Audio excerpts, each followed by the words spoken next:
Hello students, welcome to ICT virtual classes. तो class हम discuss कर रहे हैं अपना चैप्टर का नाम है the fundamental unit of life, यानी कि हम बात कर रहे हैं सेल के बारे में। और सेल के बारे में जो टॉपिक अभी हमारा चल रहा है, हम यूकैरियोटिक सेल को डिस्कस कर रहे हैं, जिसमें हमने सेल मेम्ब्रेन या प्लाज्मा मेम्ब्रेन के बारे में बात की है, स्ट्रक्चर को हमने समझा है। और यहीं से एक टॉपिक हमारा निकल के आता है ऑस्मोसिस, जो कि फंक्शन है किसका, प्लाज्मा मेम्ब्रेन का। तो एक बार देख लो, प्रीवियस लेक्चर में हमने क्या क्या पढ़ा है। इंट्रोडक्टरी पार्ट पढ़ा है, डिस्कवरी पढ़ी है, यहाँ पे सेल थ्योरी पढ़ी है, सेल के बारे में, शेप के बारे में बात की है, प्रोकैरियोटिक सेल को हमने पढ़ा है, यूकैरियोटिक सेल को हमने स्टार्ट कर लिया है। यूकैरियोटिक सेल में हमने यहाँ पे सेल मेम्ब्रेन या प्लाज्मा मेम्ब्रेन के स्ट्रक्चर को पढ़ा है, किन किन चीजों से मिलकर के बनी होती है। नेक्स्ट पार्ट हमारा आता है फंक्शंस ऑफ प्लाज्मा मेम्ब्रेन या फंक्शंस ऑफ सेल मेम्ब्रेन, यानी कि कोशिका झिल्ली के क्या क्या कार्य होते हैं। ट्रांसपोर्ट में हमने पैसिव ट्रांसपोर्ट और एक्टिव ट्रांसपोर्ट की बात की है। पैसिव ट्रांसपोर्ट में सिंपल डिफ्यूजन हमने देखा है, जिसमें ऑस्मोसिस भी हमने पढ़ी है, डिफ्यूजन हमने पढ़ा है। फैसिलिटेटेड डिफ्यूजन को भी हमने पढ़ा है, जिसमें चैनल और कैरियर प्रोटीन, चैनल प्रोटीन और एक्वापोरिन के बारे में हमने बात की है। ठीक है। एक्टिव ट्रांसपोर्ट में सोडियम पोटेशियम पंप की हमने बात की है। चलो अब देखो, अभी तक जो पढ़ा है हमने फंक्शंस ही चल रहे हैं, और फंक्शन में हमने बात की है यहाँ पर किसके बारे में, डिफ्यूजन की बात कर रहे थे। ठीक है,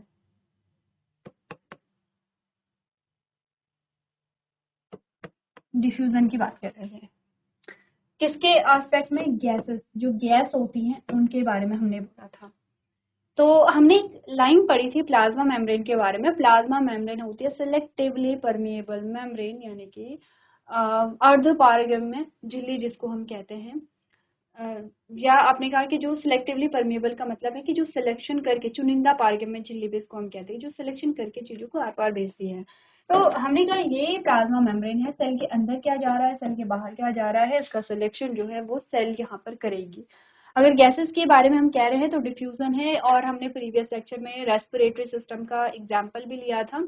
गैसेस का जो यहाँ पे डिफ्यूजन है वो हाई कंसंट्रेशन से लो कंसंट्रेशन की ओर हो रहा है, उच्च सांद्रता से निम्न सांद्रता की ओर हो रहा है।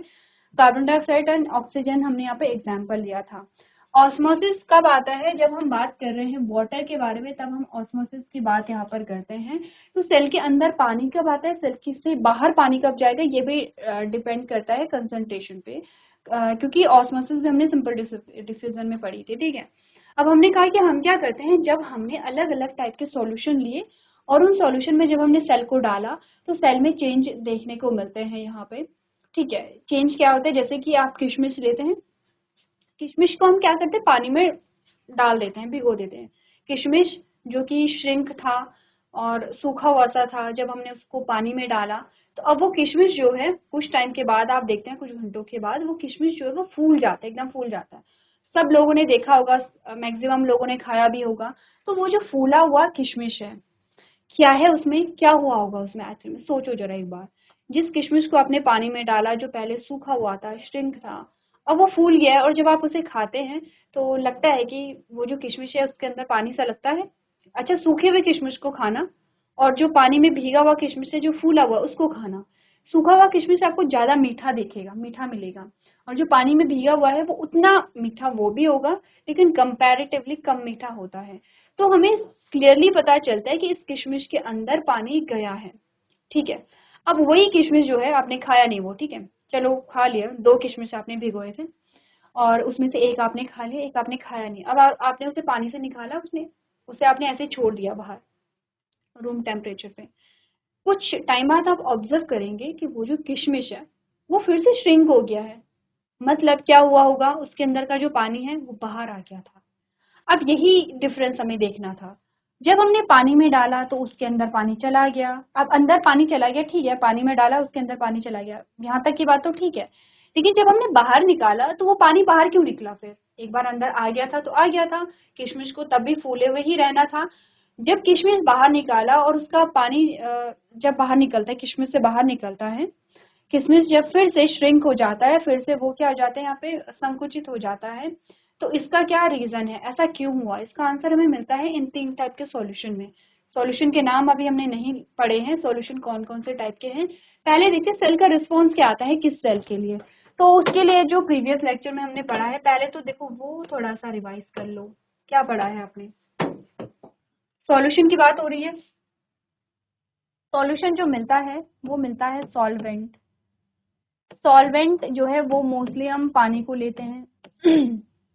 इस सॉल्वेंट में कुछ चीजें आप घोल देते हैं जिसको कहते हैं सॉल्यूट, ठीक है, और तब जाकर के बनता है सॉल्यूशन। एक और चीज, सॉल्वेंट को हमने विलायक कहा था, विलायक जो घुलाता है खुद में। सॉल्यूट को विलेय कहा था एंड सॉल्यूशन को हमने विलियन कहा था, ठीक है, ये है। अब पहले सॉल्यूशन को लो, ये बीकर है, अच्छा ये राउंड, ये जो आपको गोल दिख रही हैं, चलो कलर डिफरेंट कर लेते हैं इनमें ताकि हमें डिफरेंस में तो पता चले कौन सेल है और कौन हमारा सॉल्यूशन है। ग्रीन करते हैं, तो ये जो ग्रीन कलर का स्ट्रक्चर है ये तो हमारी सेल है। प्रीवियस लेक्चर में हमने बोला था ये है सॉल्यूशन, ठीक है, ये वाला ये सॉल्यूशन है। मैं एक बार फिर से लिख लेती हूँ। तो ये सॉल्यूशन है जो आपको येलो कलर में दिख रहा है, और जो सेल है, सेल का जो सॉल्यूशन है वो ये है, ये इसका सॉल्यूशन है, ठीक है। सॉल्यूशन यानी कि ये दोनों चीजों से मिलकर के बना होगा। अब सॉल्यूशन में मैं सॉल्यूट और सॉल्वेंट की बात करूं तो देखो ये पूरा सॉल्यूशन है।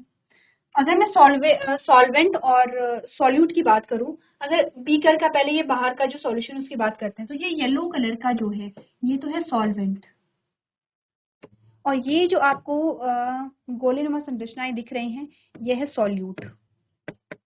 सेम ये चीजें अप्लाई यहाँ पे हो, जो ग्रीन कलर का है, जो ग्रीन कलर में आपको दिख रहा है वो है यहाँ पे सॉल्वेंट, और ये जो गोलेनुमा संरचनाएं दिख रही हैं ये है सॉल्यूट।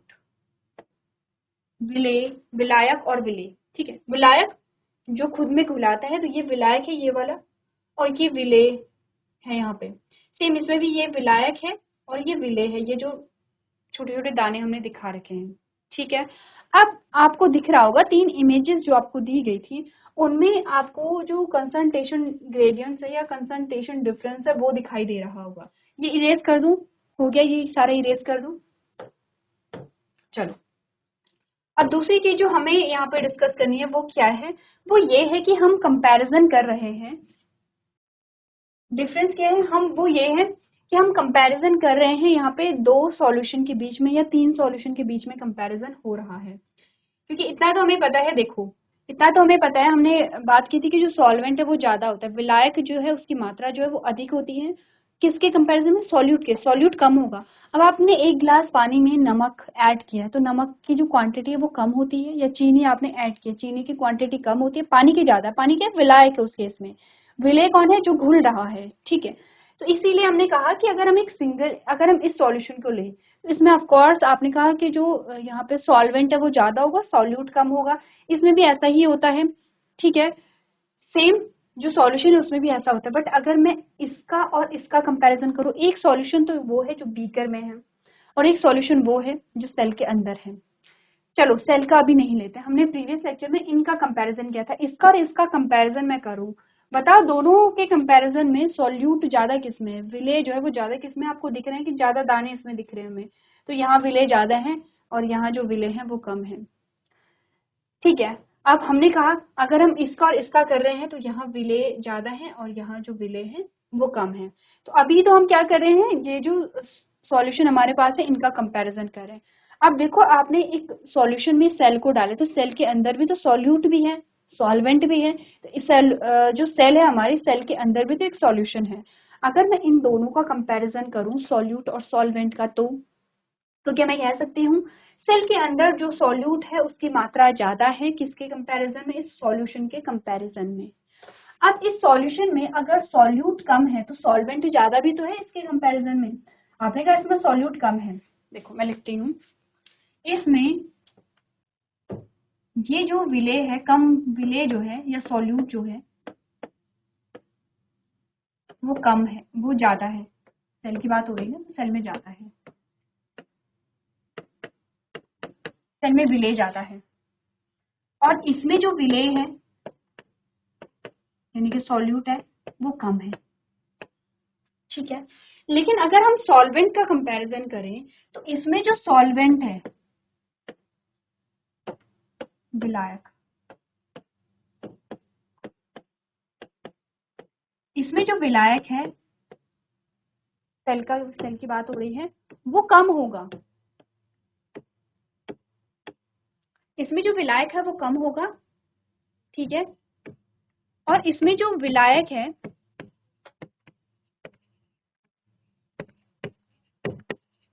वो ज्यादा होगा।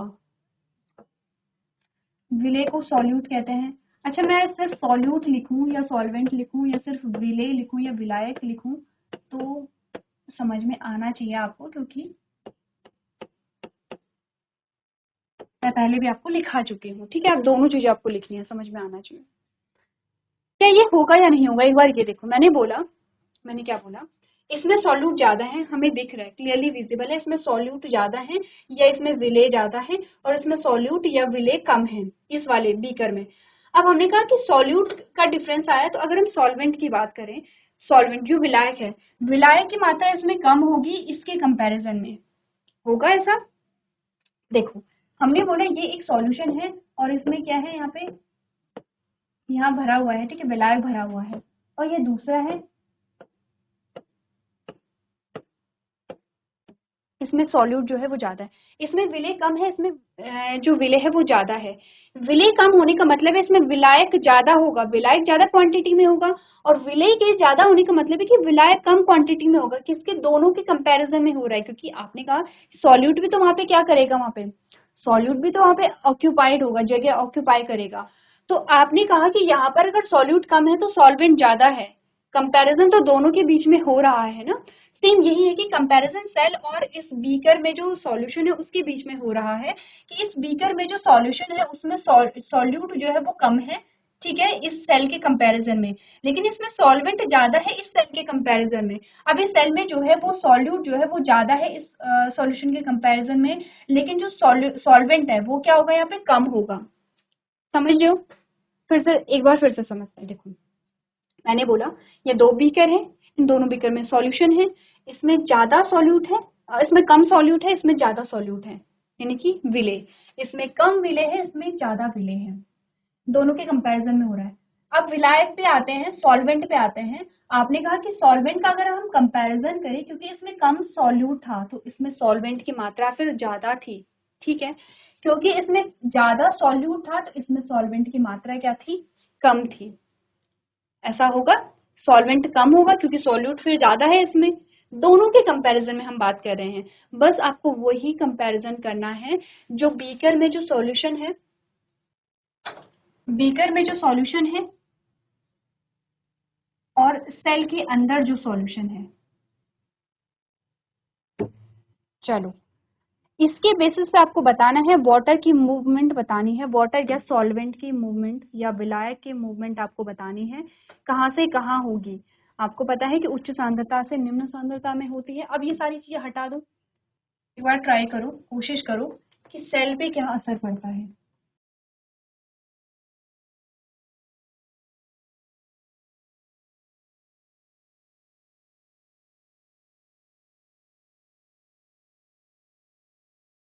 अब आपने अगर डिफरेंस को देखा तो आपने डिफरेंस क्या देखा, डिफरेंस ये है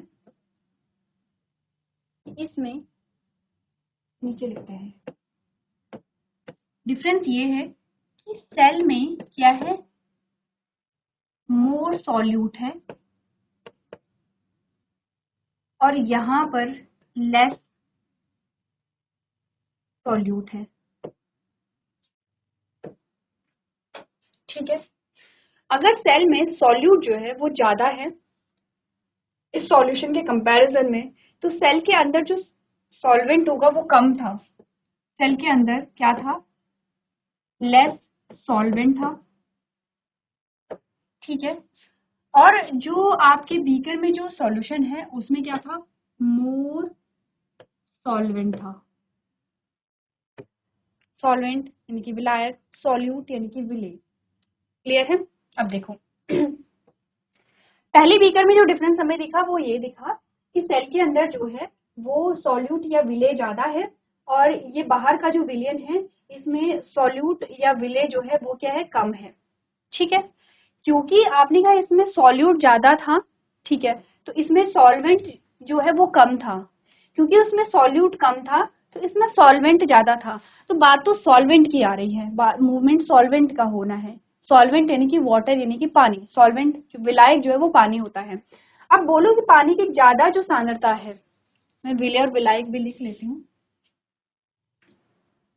ये विलायक है और ये विलेय है। अच्छा, मोर और लेस तो हमें पता है ना, मोर का मतलब ज्यादा, लेस का मतलब कम। ये विलेय है, विलायक का मतलब पानी से है। ठीक है, विलायक का मतलब है पानी से। अब देखो, मैंने बोला सेल के अंदर जो विलायक है वो कम है, सेल के बाहर जो विलायक है वो ज्यादा है। यानी कि सेल के अंदर पानी जो है वो कम है, सेल के बाहर जो पानी है वो ज्यादा है। तो इस हिसाब से पानी क्या हुआ, पानी बाहर से अंदर की ओर जाता है, पानी बाहर से अंदर की ओर जाता है। ठीक है, एरो दिख रहे हैं? यस।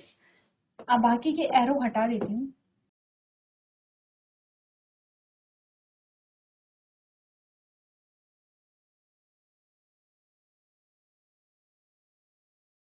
क्या वो पानी बाहर से अंदर गया, जब पानी बाहर से अंदर गया एज अ रिजल्ट सेल क्या हो जाती है, फूल जाती है। जैसे किशमिश में हुआ था वैसे ही हुआ है कि अब ये जो सेल है, ये लो, ये फूल गई है, ये सेल हमारे पास आ गई है। बस मैं सेल को ऐसे ही दिखा रही हूँ, सोल्यूट नहीं दिखा रही हूँ। हमें पता चल रहा है कि ये सेल जो है फूल के इतनी बड़ी हो गई है। अब आ जाओ यहाँ पे, यहाँ पर क्या होता है, देखो यहाँ पर जो सॉल्यूट है, देखो सॉल्यूट कहाँ कम है, इस सेल के अंदर जो है वो लेस सॉल्यूट है, और इसके अंदर जो है वो क्या है, मोर सॉल्यूट है। सॉल्यूट, ठीक है, ज्यादा जो विले है वो कहाँ है, विलियन में है। अच्छा, सॉल्वेंट की बात करें तो क्योंकि इसमें कम सॉल्यूट है, क्योंकि इसमें विले कम है, तो विलायक जो है इसमें ज्यादा है, तो हम कहेंगे मोर सॉल्वेंट, ज्यादा विलायक है। इसके इस सेल के कंपैरिजन में, क्योंकि इसमें जो विलेय है, विलेय की मात्रा ज्यादा है, तो विलायक की जो मात्रा है उसमें क्या है, कम है, तो हम बोलेंगे इसमें लेस सॉल्वेंट। सॉल्वेंट यानी विलायक, विलायक यानी कि पानी। अब बताओ पानी की मात्रा ज्यादा कहाँ है, ज्यादा सेल के अंदर पानी है, किसके कंपैरिजन में, बाहर के सॉल्यूशन के कंपैरिजन में। अब मैं ये सब हटा लूं तो क्या हुआ बोलो, बताओ क्या हुआ। हुआ ये कि जो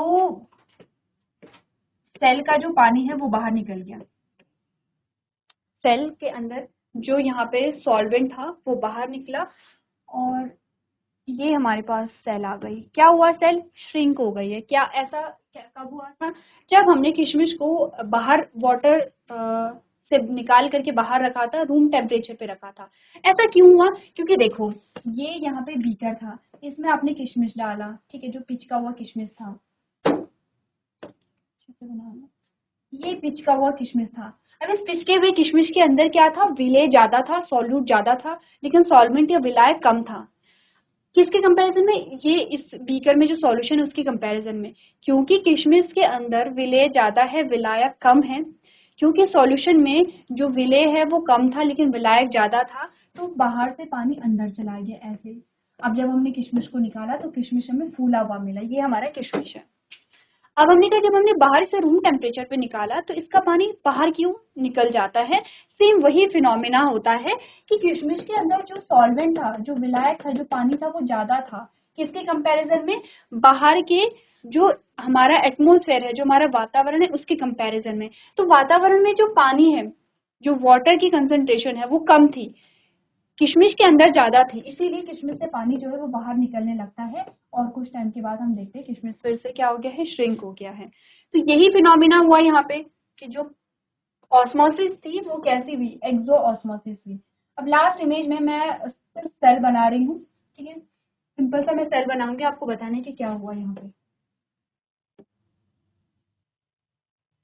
बताओ तीसरी इमेज में सेल में क्या डिफरेंस आया, ये बताओ। चलो अब तो बता ही दोगे, तो हिंट भी मिल गई है।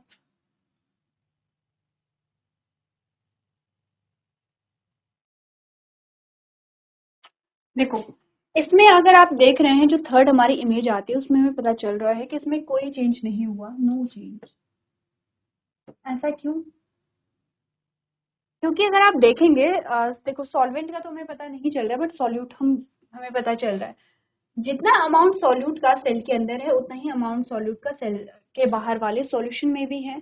तो क्या इसमें जो पानी है उसकी मूवमेंट नहीं होती है? होती है। होता ये कि जितना पानी बाहर आता है उतना ही पानी अंदर भी चला जाता है, तो चेंज जो है वो नहीं रहता है। अब चलो ये तो हो गई है बात यहाँ पर कि सेल पे क्या असर पड़ता है, इनके नाम है सॉल्यूशन के। ठीक है, एक बार इसको देखो। ठीक है, अब हमें करने हैं इन सॉल्यूशन के नाम, और फाइनली आपका जो यहाँ पे ऑस्मोसिस का टॉपिक है वो यहाँ पे कंप्लीट हो जाएगा।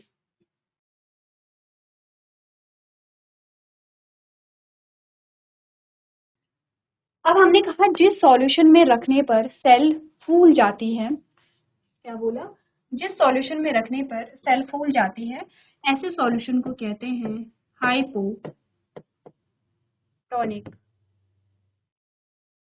सॉल्यूशन। ऐसा सॉल्यूशन जिसमें रखने पर सेल श्रिंक हो जाती है ऐसे सॉल्यूशन को कहते हैं हाइपरटोनिक सॉल्यूशन। ऐसा सॉल्यूशन जिसमें रखने पर सेल में कोई असर नहीं पड़ता है, मतलब कि सॉल्यूट का जो अमाउंट है वो सेम रहेगा, ऐसे सॉल्यूशन को हम कहते हैं आइसोटोनिक सॉल्यूशन। ठीक है, सॉल्यूशन के नाम याद रखना इंपॉर्टेंट है। ऑस्मोसिस से रिलेटेड क्वेश्चन आपका आता है। एक क्वेश्चन इसी से रिलेटेड भी आता है, प्लाज्मोलाइसिस। ये क्वेश्चन आपके पास कई बार आता है। इस क्वेश्चन में क्वेश्चन कैसे आता है, आपसे पूछा बोला जाता है कि जब एक सेल को हाइपोटोनिक सॉल्यूशन में रखा जाता है तो सेल जो है वो श्रिंक हो जाती है। इस फिनोमेना को हम क्या कहते हैं? इसको अलग से ही एक बार देखो। क्या बोला जाता है? जब एक सेल को हाइपरटोनिक सॉल्यूशन में रखा जाता है तो सेल श्रिंक हो जाती है। इस फिनोमेना को क्या कहते हैं? तो बेसिकली ये कह रहे हैं कि ये एक सेल है। कौन सी सेल है ये प्लांट सेल है। ठीक है, ये यहाँ पे प्लांट सेल का स्ट्रक्चर कुछ ऐसा होता है, और ये ऐसे साइटोप्लाज्म है। बाकी वैक्यूल भी होता है यहाँ पे। अब ये जो सेल है, जब हम किसी हाइपोटोनिक सॉल्यूशन में रखते हैं तो हमें कुछ ऐसा स्ट्रक्चर देखने को मिलता है। ये सेल कुछ ऐसे श्रिंक हो जाती है। एक्चुअली में ये जो आपने कहा सेल वॉल और सेल मेम्ब्रेन है, इसका डिफरेंस बढ़ जाता है और सेल जो है वो श्रिंक हो जाती है। इसी को हम प्लाज्मोलाइसिस कहते हैं। तो प्लाज्मोलाइसिस से रिलेटेड क्वेश्चन भी आपके पास आता है। देखो प्लाज्मा मेम्ब्रेन जो है उसमें हमने स्ट्रक्चर पढ़ा है, उसके फंक्शन पढ़े हैं। फंक्शन में डिफ्यूजन और ऑस्मोसिस ध्यान रखना इंपॉर्टेंट आपके पास है। स्ट्रक्चर वैसे तो ज़्यादातर चांसेस है कि स्ट्रक्चर आपसे नहीं पूछा जाएगा, बट ये स्ट्रक्चर जो हमने किया है आगे की जो आपके एग्जाम्स होंगे, जो आप प्रिपरेशन करने वाले कुछ बच्चे ऐसे हैं जो प्रिपरेशन करते हैं उनके लिए इम्पॉर्टेंट है स्ट्रक्चर जो है। बाकी क्वेश्चन पेपर अगर हम देखें कि एग्जाम के पॉइंट ऑफ व्यू से स्ट्रक्चर तो आपसे नहीं पूछा जाएगा, बट कुछ कुछ चीज़ें आपसे पूछी जा सकती हैं, जैसे कि जो प्लाज्मा मेम्ब्रेन है उसके कार्य बताइए। ये एक सिंपल सी लाइन, प्लाज्मा मेम्ब्रेन किस चीज से बनी होती है? तो आपने कहा फॉस्फोलिपिड बाइलेयर होती है, फॉस्फेट और लिपिड की दो लेयर से बनी हुई होती है। अब हमारे पास आता है सेल का जो हमने बेसिक स्ट्रक्चर किया था, ये सेल मेम्ब्रेन जिसको आपने पढ़ लिया है।